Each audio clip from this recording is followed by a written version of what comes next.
you this awesome Q&A with my top student, Tim Grattani. He just surpassed me in total trading profits, nearly $5 million now in 6 years. We also just opened his first school. I now have 35 schools with my own charity that are built or in development. I got tired of naming them after myself, so now the Tim Grattani School is officially open here in Bali, and now it is my privilege to do a Q&A specifically for you because we get a lot of questions and I just want to go through a lot of them and just answer them. So the first question that we got is, how much should you start with when you're opening a trading account? Tim Grattani thinks that the ideal amount is $3,000. Listen to his answer explaining why. You were saying about $3,000 is your minimum. Yeah, I think 3,000 is a good amount because, you know, it's a really delicate balancing point where I say, you know, you want to trade small so that you're not all in, you're not putting crazy amounts of money on the line, you're not going to lose past a recoverable amount. But at the same time, you need to be able to trade big enough to overcome commissions because, you know, if your broker's charging you $10 an entry, $10 an exit, which is probably too high as it is, but that's about what it was for me when I first started. I mean, you need to take at least $1,000 positions just to have a shot at breaking even, really, you know? I mean, $1,000 position, $10 entry, $10 exit means 2% just to break even.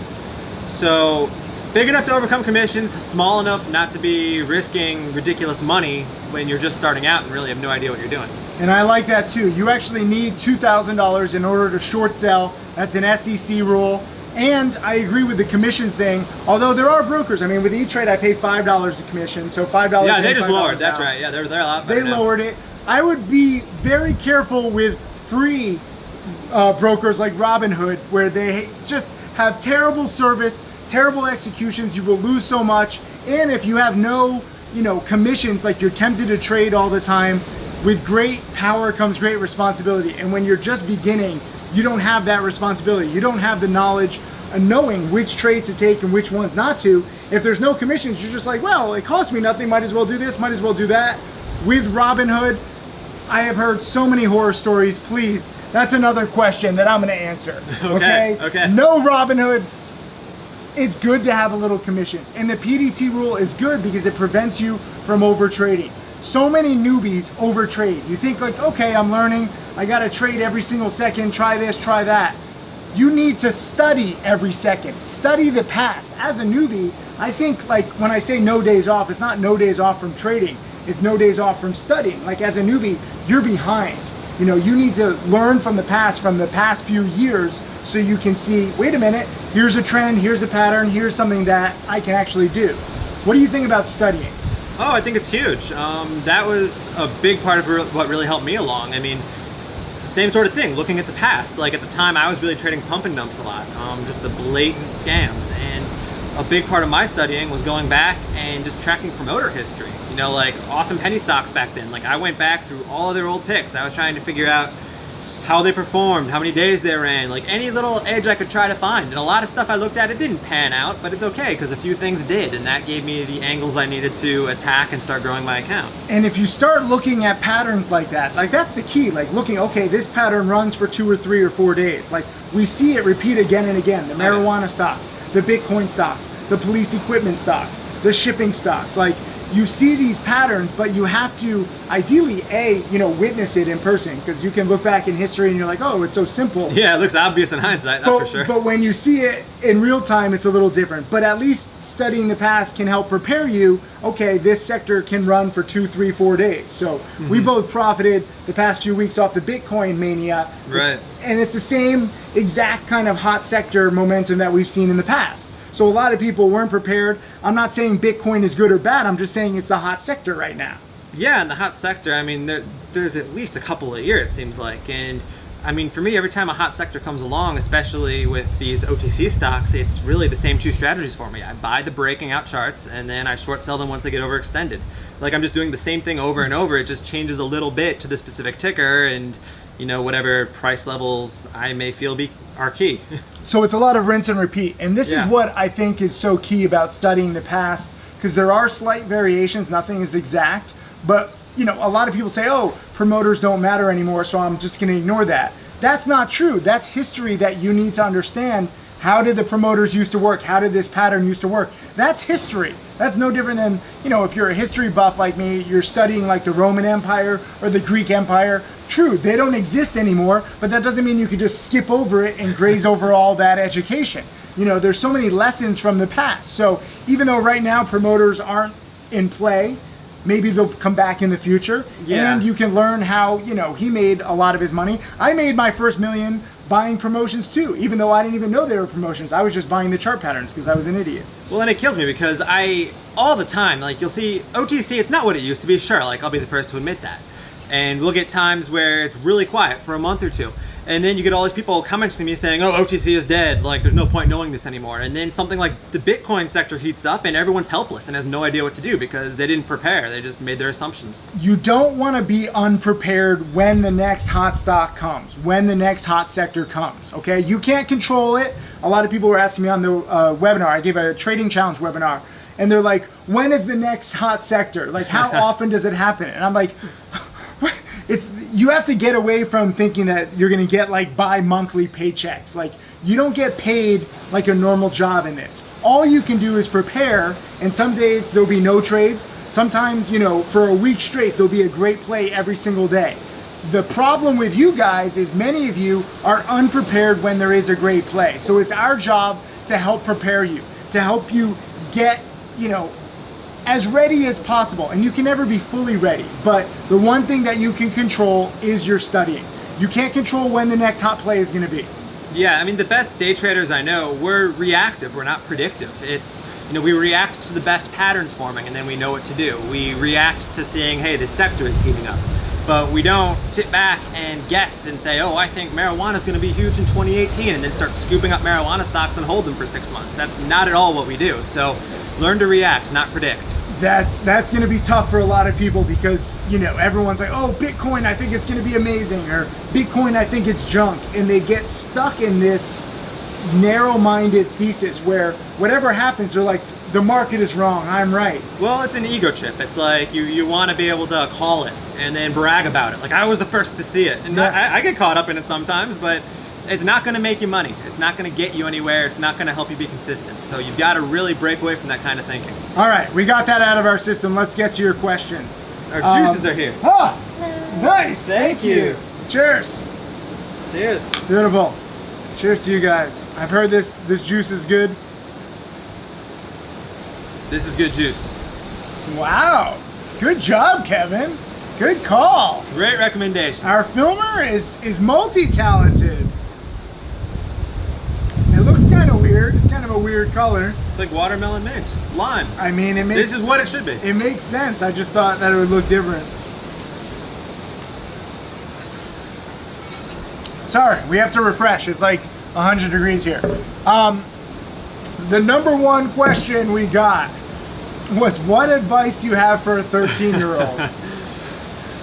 Go outside and play. No, I mean, it's...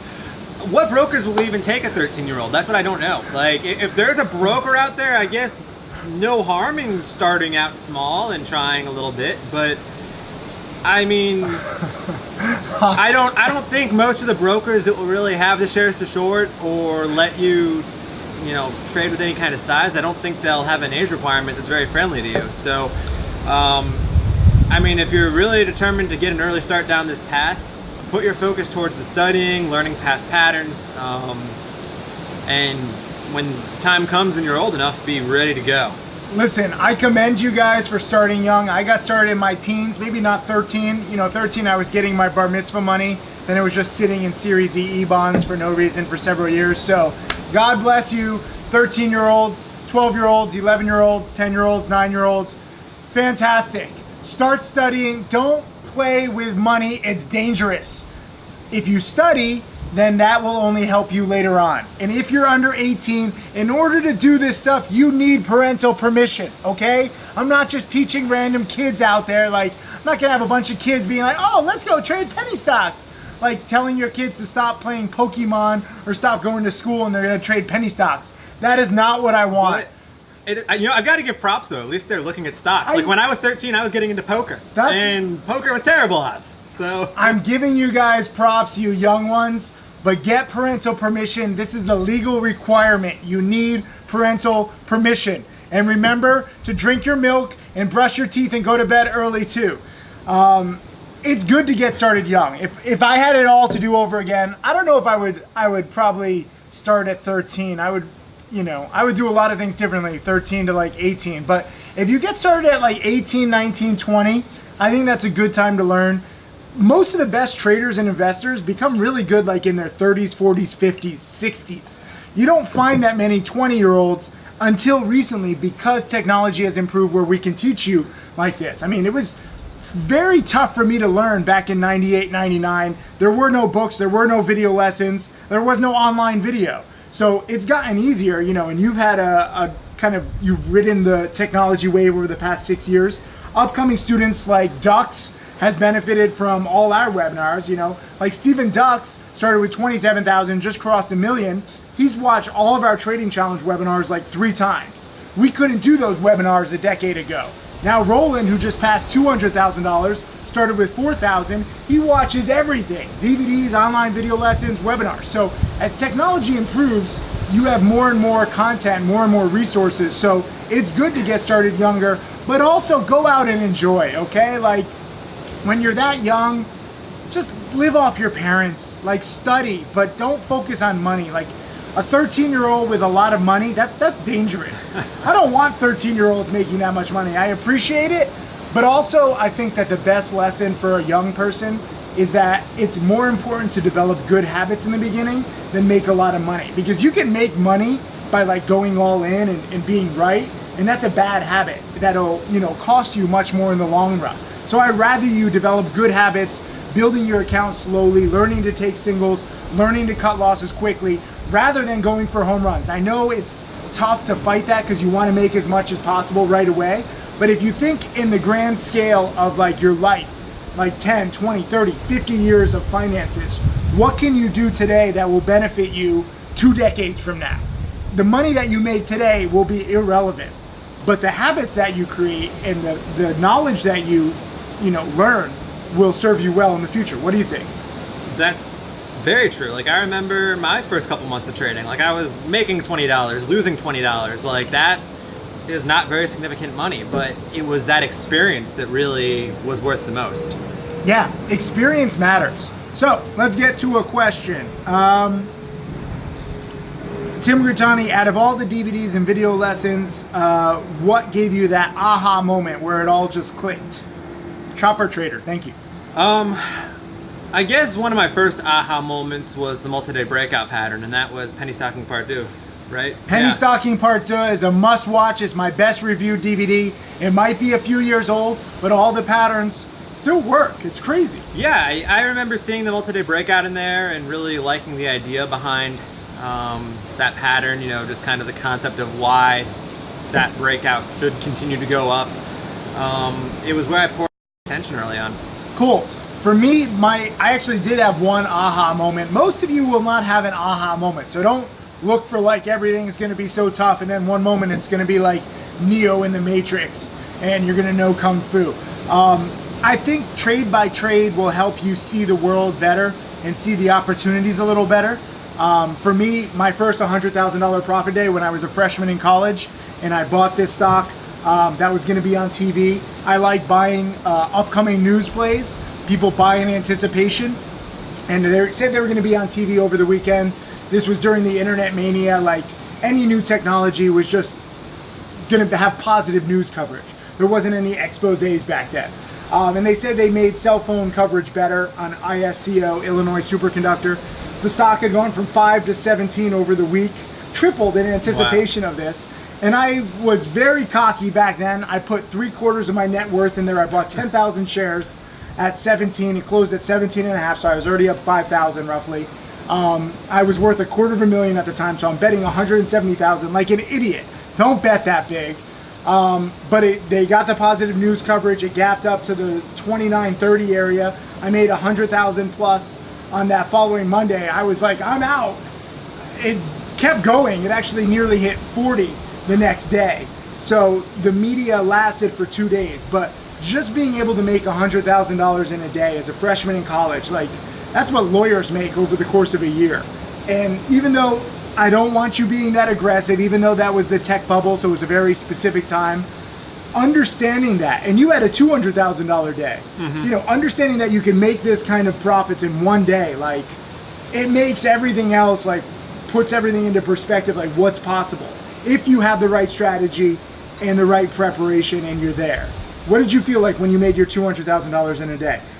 Oh, it was adrenalizing and exhausting at the same time. I had to go outside and take a walk. Like by the time I was done trading, I did a lap around the quad. I was like, woo! Everyone thought I was crazy. Yeah, I mean, it was really crazy to realize I could make that kind of money. The tricky thing is you don't want to start expecting that and pushing for that, and you know, just keep on trying. Like, okay, well, next week I want to make 300,000. Like that's gonna get you into a lot of trouble. So you've got to kind of also balance it with learning how to be satisfied, and not just always trying to set a new high score. And mind you, you know, when he made $200,000 in a day and I made $100,000 in a day, everything lined up. Okay, very rarely will you have everything lined up like that. For me, it was the tech bubble. The company announced they were going to be on TV, so if they're going to announce it, they were interviewed, so you pretty much know it's going to be positive. It wasn't a question of whether I was going to make money, it was a question of how much it would gap up. Because of the tech bubble, it was a home run. For you were trading FNMA and FMCC, right? Fannie Mae and Freddie Mae? Oh, yeah. Just Fannie Mae? And there was extreme volatility. You can Google this, how to make $200,000 in a day. There's a great blog post where he's riding the peaks, he's shorting it, he's buying the bounces, like, there was so much volume and so much volatility. We haven't seen anything like that since. That was what, 2013, and now 2017, 4 years later? Yeah, I haven't seen an OTC even nothing close. Since. So understand that stuff can happen, but at the same time, a lot of people, I get this question, I'm gonna add my own question here is, you know, how do you set goals? Like for me, I set goals of like, okay, I want to see where I can be in 5, 10, 20 years. Not like, how do I make $1,000 today, or how do I make $1,000 this week?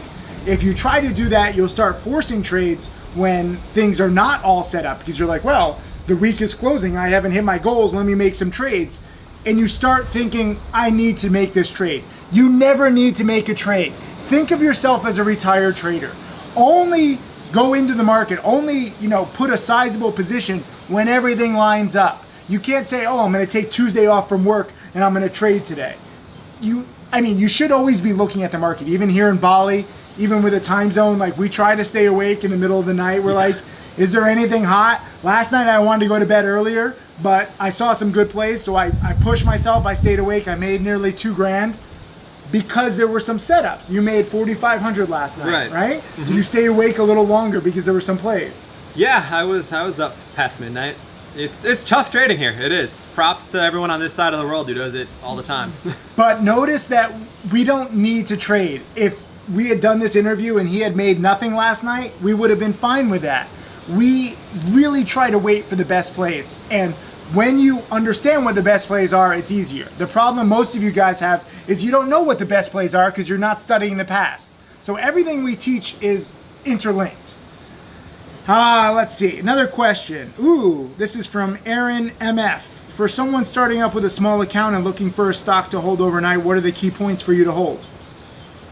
I don't long overnight too often, but if I were going to, there's really a few things that all have to align. The first thing is it needs to be a green day. It needs to be up a lot, probably one of the top percent gainers of the day. Have a good chance at gapping up the next day because momentum is still strong.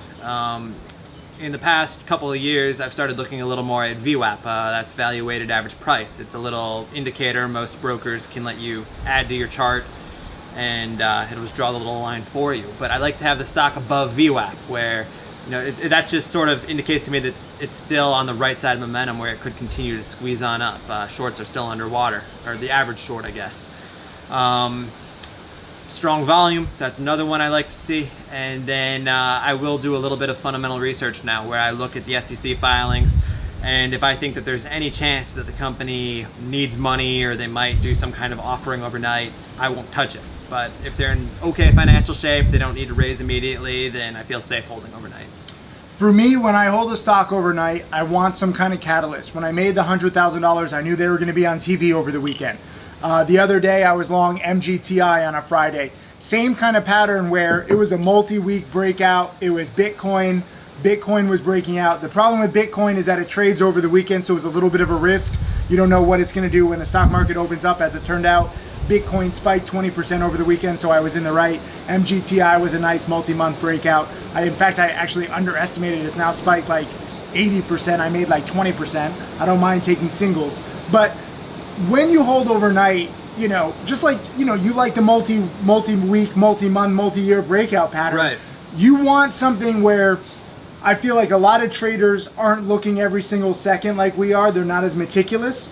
So when, let's say, a trader comes home from work, or a part-time trader or an investor, and they see some big news headline, or they see some big percent gain, or they see some big sector hype, they're not thinking about, okay, who was in it before. They're just thinking about putting in their buy order the next day, right at the open. And if you get enough of those people, you have a gap up. Mm-hmm. So what can cause those people to see a stock? You know, a multi-week breakout, news, being on TV, an analyst upgrade. You know, this is why I like buying earnings winners, because a lot of analysts don't upgrade a stock right away. Like, they have to read the report, they have to listen to the conference call, so you get analyst upgrades on day 2. Sometimes journalists don't cover a big event on day 1. You know, journalists make like 35, 50 grand a year, decent salary, but not big money. And a lot of them write about something that happened the previous day, the next day, or 2 days. And then whatever journalist they write for, whatever, you know, media outlet, all those people now see it. So XXII was one the other day where lower nicotine cigarettes are becoming in demand. And there was a press release, and then Bloomberg, I think, wrote about it the next day, and then Seeking Alpha wrote about it the next day after that. So you had multiple days, multiple news outlets. So I like to think like that. It's not an exact science holding overnight. You know, you might buy an earnings winner, and then an analyst might downgrade the stock the next day. So you're trying to get the odds on your side. And then if you are buying a stock overnight and it doesn't gap up, you simply exit. You don't hold and hope. A lot of people don't get what they want right away, and they're like, well, let me just give it more time. Yeah. What do you think about holding and hoping?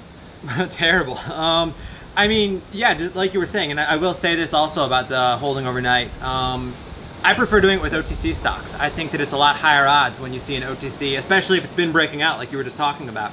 I think it's much higher odds that the OTC keeps on gapping up and maybe has another strong day. It's funny how that works. Is OTCs, they're the worst companies out there. They're junk, but they're very technically pure. But they move, they move like so based on momentum, because they have like one product and the momentum is either with it or without it. Yeah. So it either spikes or crashes. So when the momentum is with it, like it's very slow.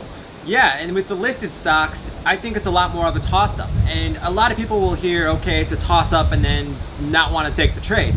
But if you can manage your risk-reward where, you know, your losses are half of what your gains are, well then yeah, 50-50 is well worth taking.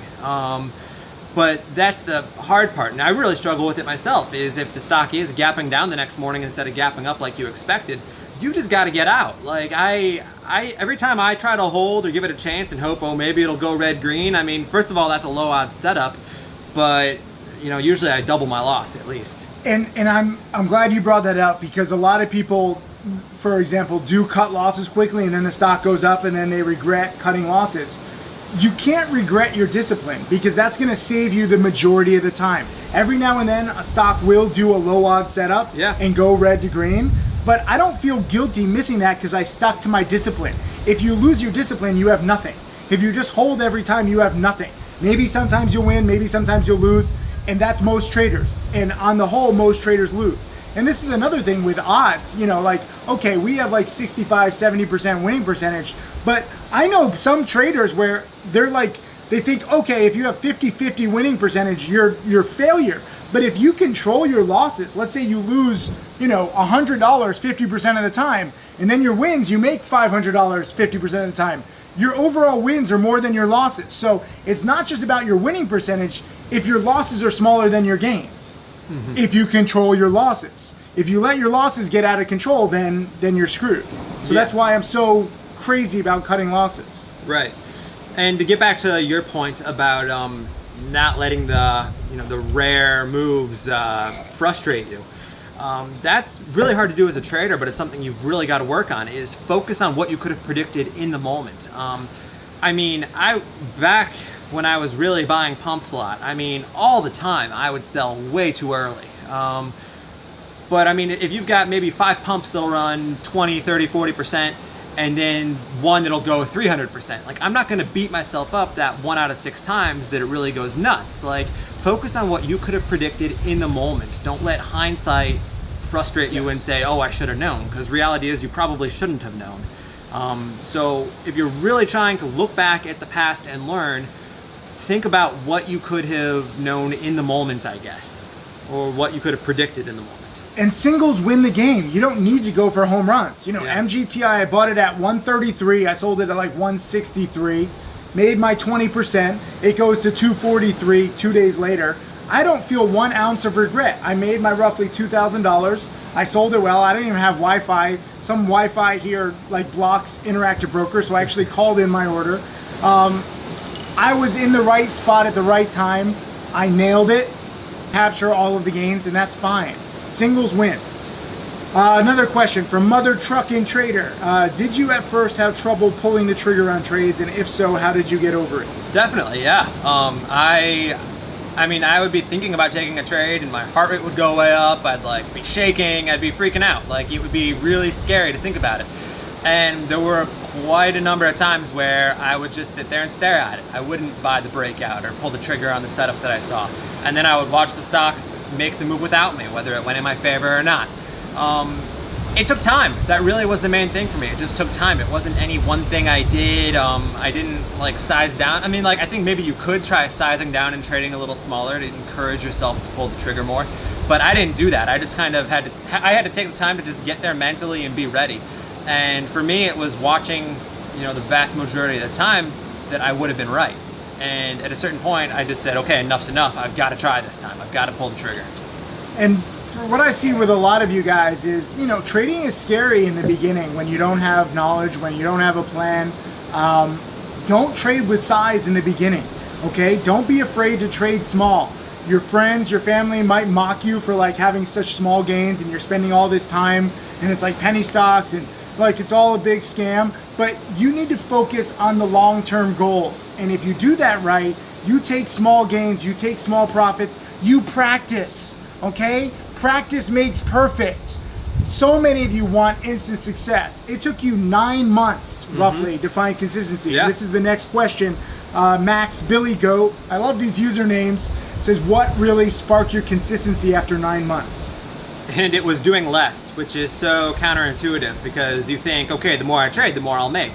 But for me, that's what led to my downfall at first, because I was trying to do like 8 different setups. I was all over the place. I wasn't really good at any one thing.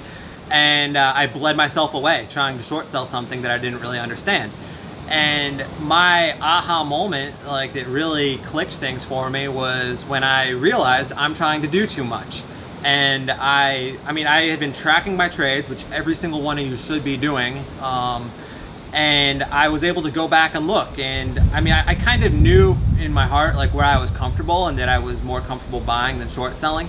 But I was able to look at my results too and kind of confirm that and say, like, okay, when I bought this breakout, I did well. When I bought this new promotion, I did well. When I tried to short sell this, I lost badly. And I had dozens of trades at this point to look at. So I saw where I was good. I could kind of feel where I was comfortable. And that's why I just focused in on 2 setups where I was best, where I was most comfortable. And I stuck to it, and I ignored all the other noise, you know, all the random chat room plays, all the people kind of beating their chests saying like, oh, I made so much money short selling this. Like, I don't care. That wasn't me. That wasn't what I was trying to do. So you've got to focus on you. Don't let anybody tell you what setup you should be trading. Like, you need to discover that on your own. You need to figure out where you are best. And you focus there, you get consistent, you grow your account, and then once that setup is like second nature, then you branch out a little bit. Maybe you add something new to your arsenal. And I just kind of let one thing naturally lead to the next for me. So once I got really good at buying, really good at timing my exits, I started to think about short selling and say like, okay, you know, I'm starting to realize I'm calling the tops okay on this. So now maybe I'll start trying to work on a short selling strategy. And I just branched out one setup at a time. And it's a progression. You know, Roland just started doing this where, you know, he made roughly $150,000, $160,000 on longs. Now he started inching in on shorts, and he nailed the JMEI short the other day. Yeah, I missed that one. He did and great. I missed it too. And now Roland is doing that. So try different strategies. And I'm a big proponent of really just starting small. Like, I really just use a laptop. Can you see the laptop? Can they see the laptop? Right? This is it. I don't need 10 monitors. I'm like focused on like 3 or 4 big percent winners of the course of the day. I know you want success, but a lot of what works best in trading is counterintuitive. Like, it's similar to golf, I guess. Like, you know, if you try to hit the golf ball as hard as you can, it won't work. And some of like the people who hit the furthest golf balls, like they're fat, they're unhealthy.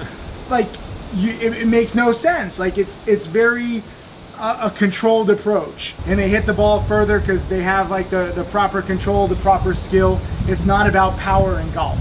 And the same thing with trading, where you don't need 50 positions, you don't need 50 monitors. And if you want a lot of monitors, that's fine. And if you want a lot of positions, that's fine. But for me, what works best is keeping it simple. You know, 1 or 2 positions, both long, both short. I have trouble when I have like 1 long and 1 short, and I'm trying to like judge based on, you know, 1 stock going up, 1 stock going down. I can't keep track. I like it very simple. So I'm glad you brought that up, you know, when you started doing less. And I know everybody wants to be profitable, but you have to study more rather than trade more. Trade less, study more. That should be a bumper sticker. Definitely. All right, let's get to another question. Vinny D's 98 says, when you blow up your initial $1,500 account, how did you change your mentality? Because this is the good thing. So he actually lost his initial $1,500, and I have many students who lose some or all of their small amounts at first. This is why I say start small, because it takes time to get used to it. What did you do? Yeah, it's exactly what we just talked about with just scaling back, doing less, figuring out where I was successful, where I wasn't, and cutting out what I was bad at. That really was as far as I had to go, as far as changing my mentality. So you have to try different strategies to learn what you're good and what you're bad at. And this is why, you know, I'm a fan of stocks to trade with the paper trading. You don't get the full education when you're using fake money, but at least you can test out different strategies. Using real money helps. So even if you want to trade with like 100 shares or, you know, 200 shares, something where the money isn't going to be so meaningful, win or lose. Too many people, you know, start too big too quickly and they lose big, and then they're like scarred for life because they're just like, oh my God, I just lost like, you know, my whole mortgage or something like that. And then you're in this mentality where you're so far behind and you're trying to catch up, and you just have the wrong mindset and the wrong priorities. If you can focus on not making money right away and just learning for like 6 months, that would be amazing. Like, don't trade with money that you need for rent or food. I get so many people, they're like, I need to make this money in a month. Can I learn everything? And no, you can't. This is something that's gonna change your life forever, but it is very front end loaded with studying and preparation. So, I mean, yeah, like let me just say this. Like, if I started over today, like if I was a brand new trader, I don't think I'd do much different than what I did the first time. Like, I mean, I know these are kind of conflicting ideas. Like, on one hand, we're saying be very selective. On the other hand, we're saying try different things, learn about yourself. So, I mean, what I would do is I'd start very small.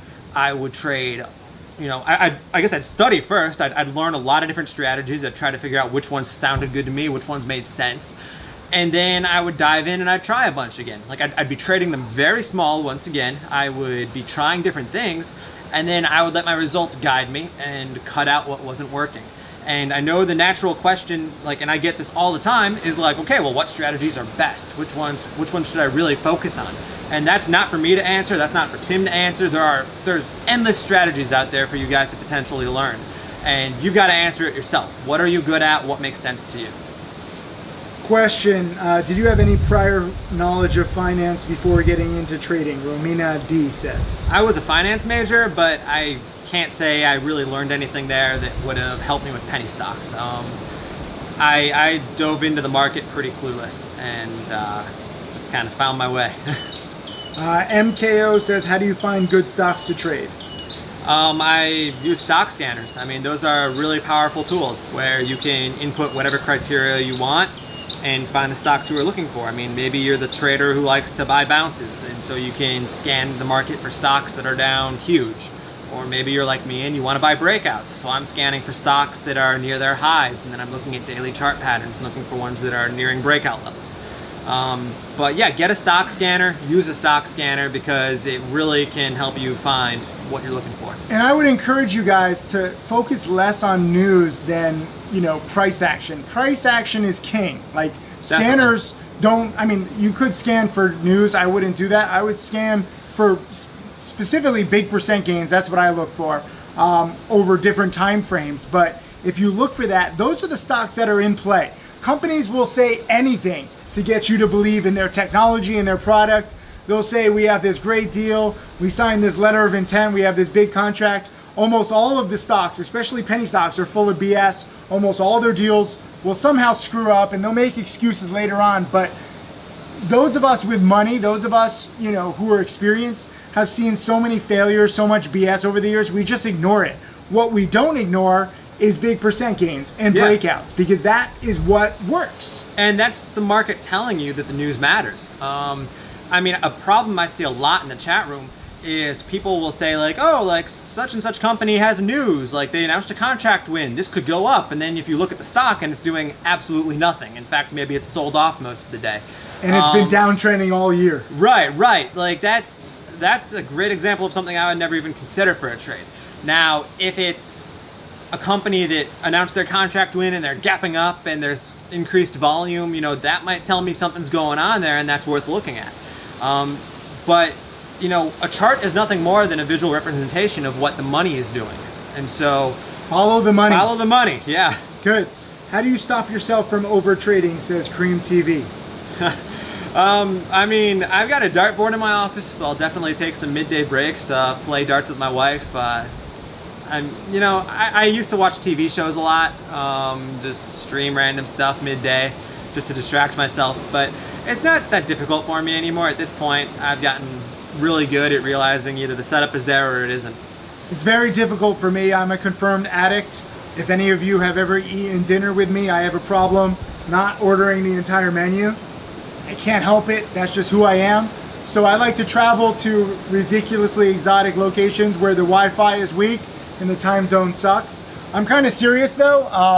I like to make myself so busy so that, if I'm out here in Bali, like I want to go explore. I don't want to stay up all night. I will if there's like a great trade, but that's how bad of an addict I am. I physically have to force myself into situations where I can't trade all day. And if you look at my stats, when I travel, I actually do better. I have higher winning percentages. I choose better trades. So if you have a dartboard, if you travel, whatever it is, I like to also think of myself as a retired trader, where obviously I'm not a retired trader. I'm trading almost every day. But if I think like that, and I only come back into the market where I'm like, oh my God, this play is so good, the setup is so clear, that I would feel guilty missing this. That helps me from over trading. And the PDT rule is good for a lot of you guys. When you have small accounts, it prevents you from over trading. You have plenty of trades. 3 day trades per week is more than enough for a small account. If you hold the stock overnight, it's not a day trade, so you can do that every night. At the end of the day, the setup is either there or it isn't. And the traders who make it are the ones who can just sit on their hands when the setup isn't there. So, if you're the trader who, just takes something because it's moving and then later says like, oh, I couldn't help it, like I had to do something, like you're probably not gonna make it. So, we can't get in your heads, we can't, maybe Tim can tie you up and keep you from trading, but... Steven Johnson! But, you've got to learn self-control. That's such a big part of this game, and either you've got it or you don't. It really is you versus yourself in trading. It's mastering your own mind and your own discipline. And I know that sounds corny, but it's true. It's not the market. The market will always be there. There's always going to be plays. There's always going to be some hot sector, up or down, long or short. It's you. Are you prepared to trade? Are you prepared to have the patience to wait for the best plays? When there are the best plays, do you have the knowledge to properly play them? Do you have the control to take singles instead of going for home runs? Do you have the discipline to cut losses quickly instead of letting a small mistake turn into a big disaster? You put that together over and over again, you try to build up your account. That's how it is over several years and decades. This is a marathon. It's not a sprint. The reason why we make videos like this is because we want you to be in this game for years and decades, because that is how you have the most success in anything, and not just in trading, in teaching too. I mean, I was teaching, this is my 10-year anniversary, right? 10 years, hey! But I didn't have that much teaching success until really like year 5, year 6, year 7, when people started seeing everything, like seeing there's a lot of plays, there's long and short. In the beginning, I didn't have the best strategy for teaching. I was like, this is the way to do it. There's only one strategy, nothing else. I've become a lot more open-minded.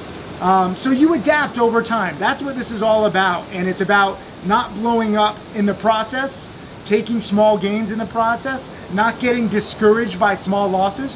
What do you think about this? Because this is very common. A lot of people lose small amounts. Maybe they lose 7 out of 10 trades, $20, $50, $60, and they get discouraged.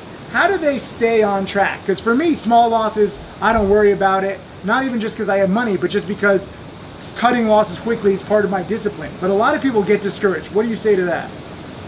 I mean, turn the losses into a positive experience. Like, the losses really can be learning experiences, and that's why it's so important to track your trades and figure out, are you losing it one setup over and over and over again? Are you trying a lot of different things? Like, why are you losing? That's the question you have to be able to answer. And if you're tracking, you should be able to answer that question. I mean, either you're trying a setup that just is not consistent, it's not a well thought out plan, you need to change your plan and, just adjust what you're doing. Or, maybe you're just trying to do too much and you have no real structure to your trading. But, losses can be the best learning tool. They have been for me, that's for sure. So make them count for something. No trade is wasted.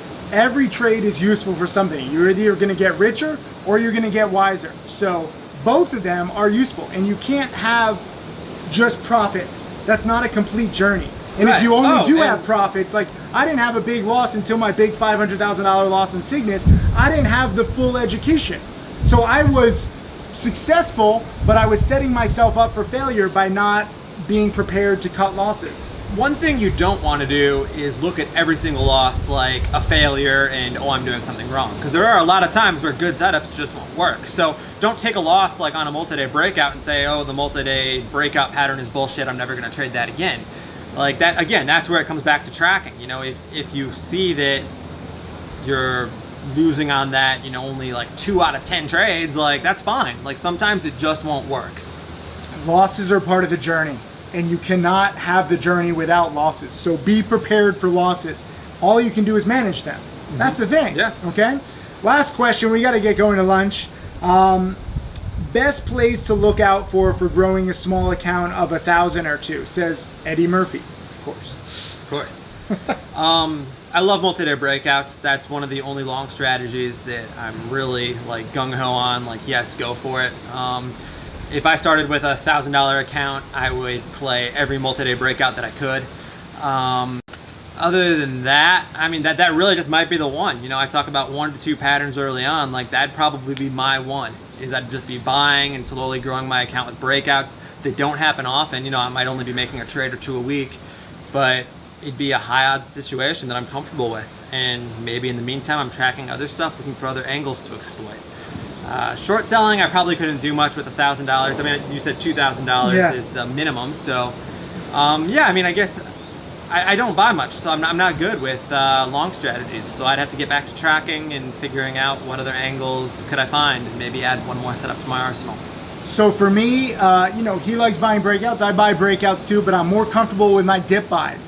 When you have these 30, 40, 50% panics in a morning, I've done several video lessons on them, especially on pumps. The first crack, not just dip buying randomly, not buying bad news, but if there is a pump and dump, if there is a promo or some stock that has gone up for 3 days, 5 days, a week or 2, and they crash all of a sudden and it takes out several stop losses, like, let's say the stock has gone from 1 to 6 over a week and it takes out stop losses at 5, 4, 3, and you see this 50% drop on no news, it's only stop losses, maybe like the promo got like a skull and crossbones, like a caveat warning.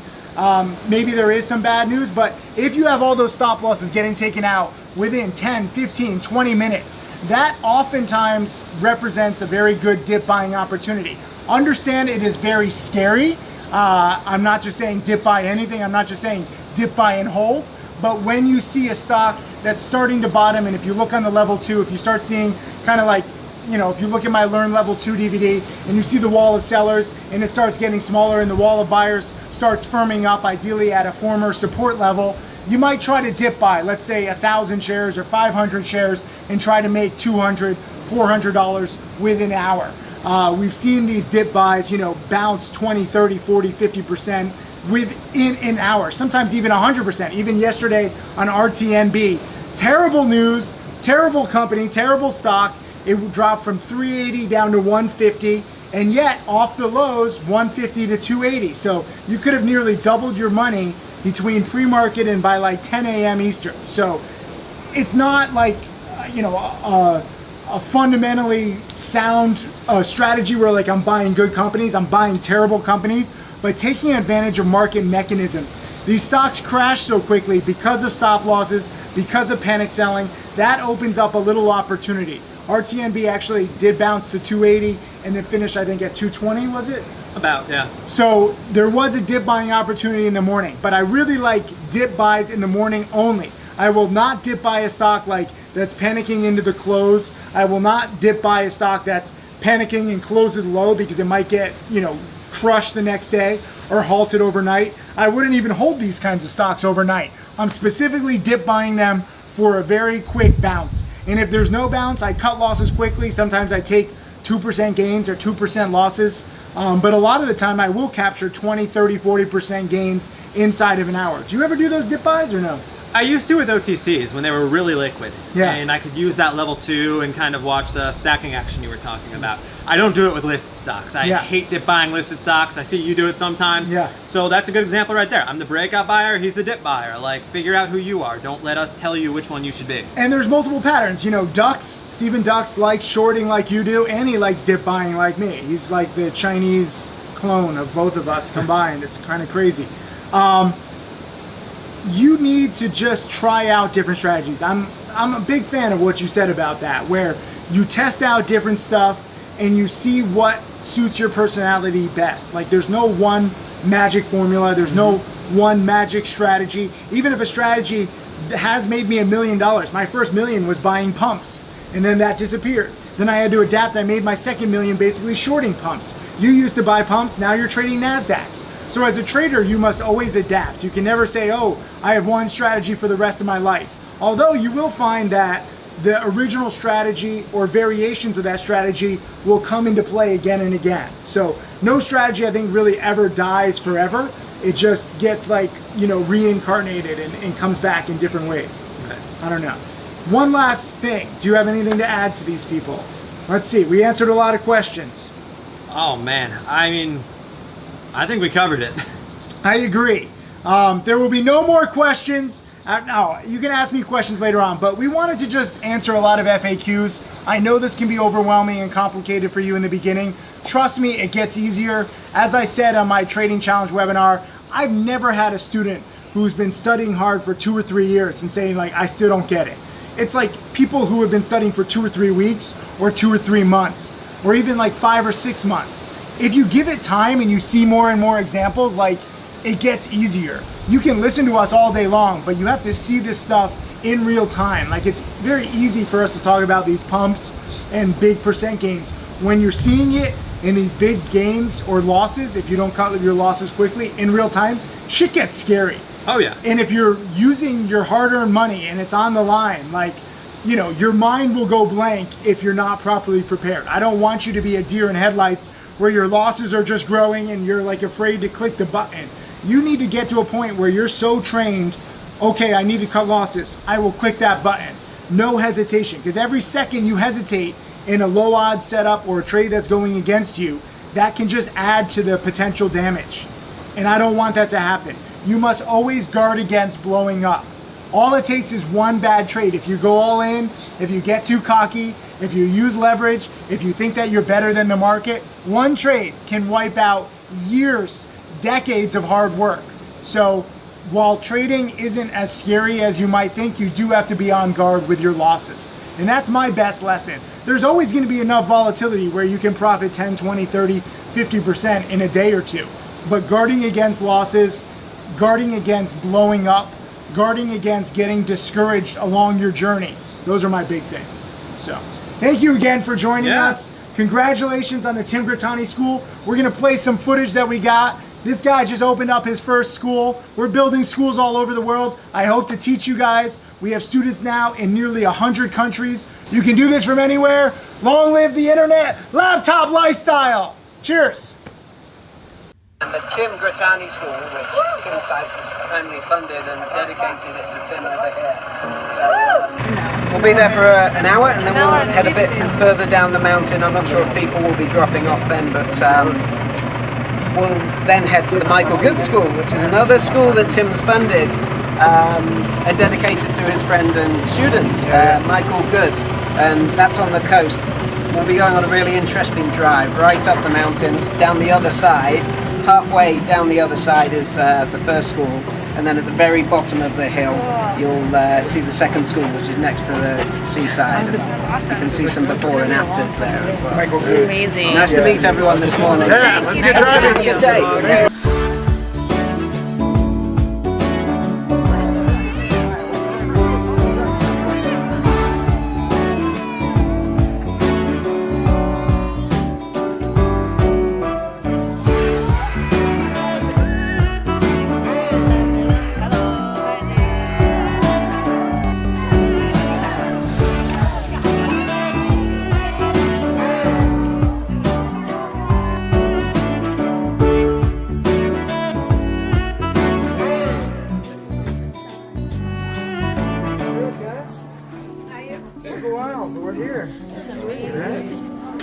From Bali Children's Project. This is an amazing, amazing thing that you've created for us, and we're really proud. The children went to school in a closet. This was it for 19 kids and a teacher in this. And now they have a whole building and a whole school and a playground. You can check out the growth on Instagram. We did it from before when they were in a closet. Thank you, Timothy. Thank you, Timothy. Thank you. Do you want to cut the ribbon for your school? Yes. Okay. Let's read. Go open that.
Ice cream for everybody. The whole box. Take the whole box. Yes. Let's Ayo, take this whole ayo, thing. Pak. Pak. Hitung berapa itu es krimnya untuk semua anak-anak. We're getting some ice cream for the kids. Yeah! Ice cream for everybody.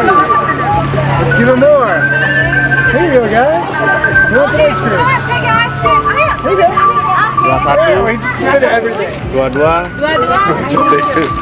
He's counting. He's scared. Here you go. Hey!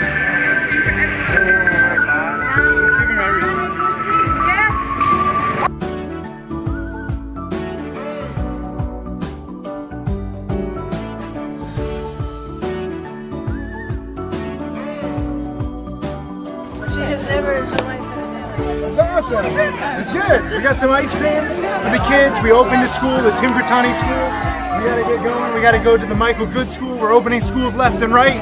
Thanks to the Bali Children's Project. Thanks to everybody for coming. Let's do it.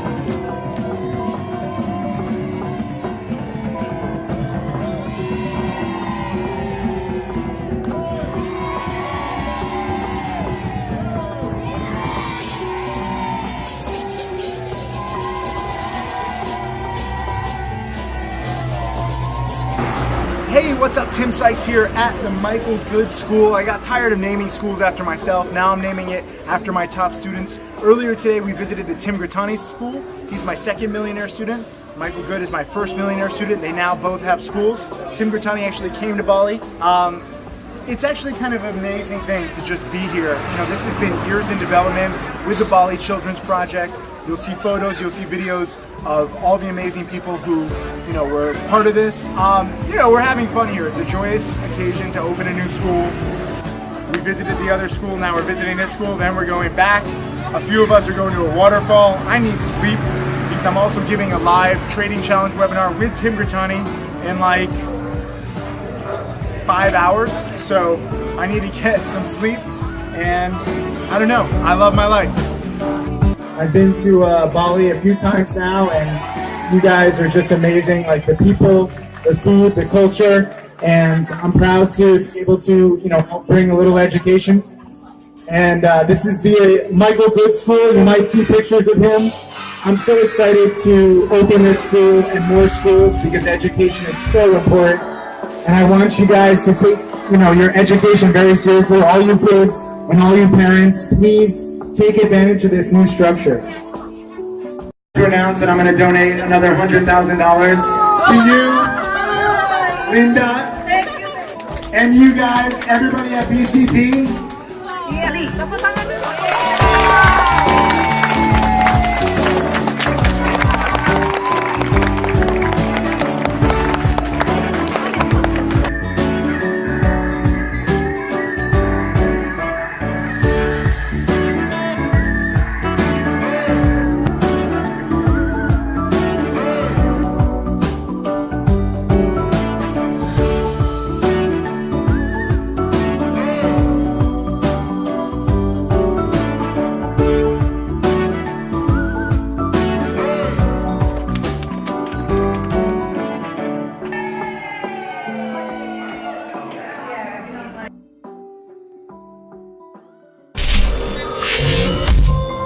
My name is Tim Sykes, and I teach people to trade stocks. I am a self-made multimillionaire. So this is the ideal trade that I'm going to talk about.